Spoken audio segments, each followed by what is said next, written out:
Welcome back to my channel. Today I'm going to review John Carpenter's Halloween from 1978. Since Halloween is 2 days away, I figured I would do one of my favorite horror movies of all time and a movie that got me into horror movies at the young age of 6 years old. Halloween stars Jamie Lee Curtis, PJ Soles, Donald Pleasence. Came out in 1978. Production budget of $325,000. Went on to become the biggest independent hit of all time at that point. Very simple story. John Carpenter got hired to direct a movie about some Eight Stocks babysitters, and pretty much he could do whatever he wanted with that premise, and he wrote it, produced it, and directed it, along with Deborah Hill, who wrote and produced it with him. And they went off and made this movie, and up until that point, nobody had ever made a movie called Halloween. So that's why they picked that title, which is ingenious, obviously. And if you've seen the movie, you know it's about this. In the beginning, it starts off, spoilers, the movie's been out since '78. This young boy, well, we don't know if it's a young boy at first. This girl and her boyfriend are home seemingly by themselves, but are being stalked by somebody. And they go upstairs to make love, and the boyfriend leaves, and we see through a POV of the killer slinking up the steps into her room, and he stabs her a bunch of times and kills her. And then, well, he walks out of the house and gets stopped by two adults, and it turns out to be this little boy holding a butcher knife with blood on it. And that's Michael Myers. We fast forward to 1978. Michael Myers is an adult. Donald Pleasence, who plays Dr. Sam Loomis, is his doctor. And he escapes the night before Halloween. And he returns to Haddonfield, Illinois to cause mayhem. Now, I watch this movie every year. It's a classic. It's probably my favorite slasher film.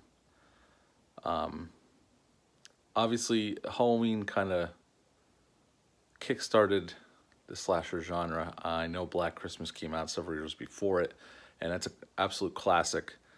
But when people talk about the slasher genre, what really kickstarted it in the 80s, late 70s, early 80s through later in the 80s was Halloween.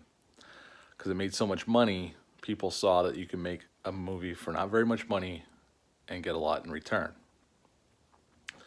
Now, obviously, Black Christmas came before it and is very innovative for its time, and it's a great movie. I recommend checking it out. I'll do a review on it closer to Christmas time. That's another movie I always watch around Christmas. It's a great movie. The original, not the remake's a whole different ball game. And they have another remake coming out this December, which I don't know how I feel about, since the last one didn't turn out that great. But anyway, we're talking about Halloween. And Michael Myers stalks these babysitters on Halloween night. And our main character is Laurie Strode, played by Jamie Lee Curtis.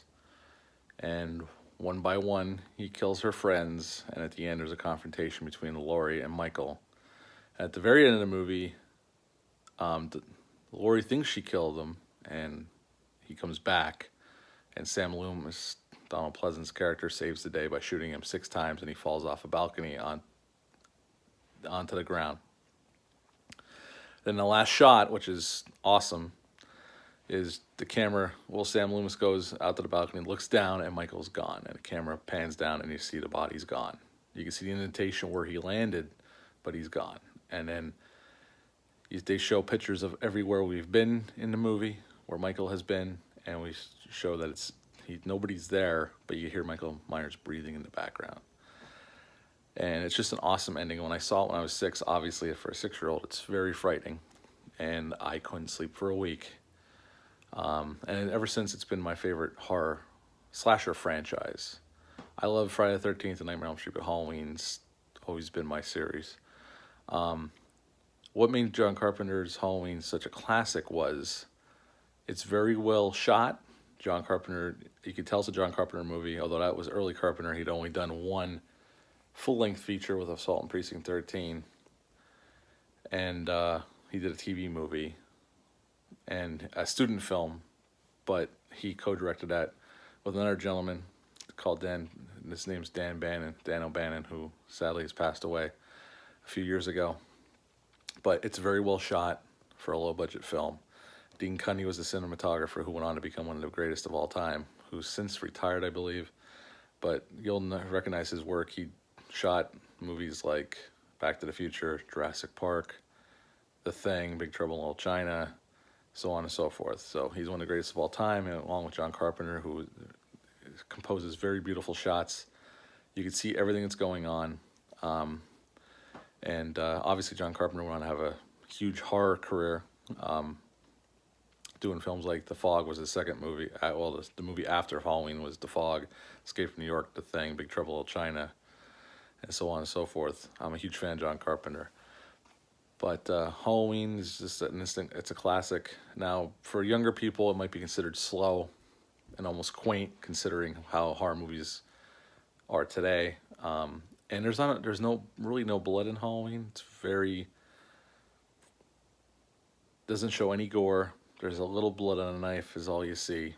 So in that aspect, I mean, obviously they had no money for makeup effects. And the mask that's become famous, I think they bought it for like $2, and it was William Shatner mask that they adjusted in certain ways and painted it white.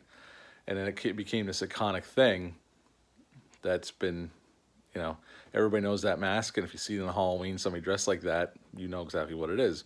The other iconic thing, obviously, is the score, who everybody's heard at some point in their life, and it's just a simple score. John Carpenter has even said it's just a very simple score, but it's very effective.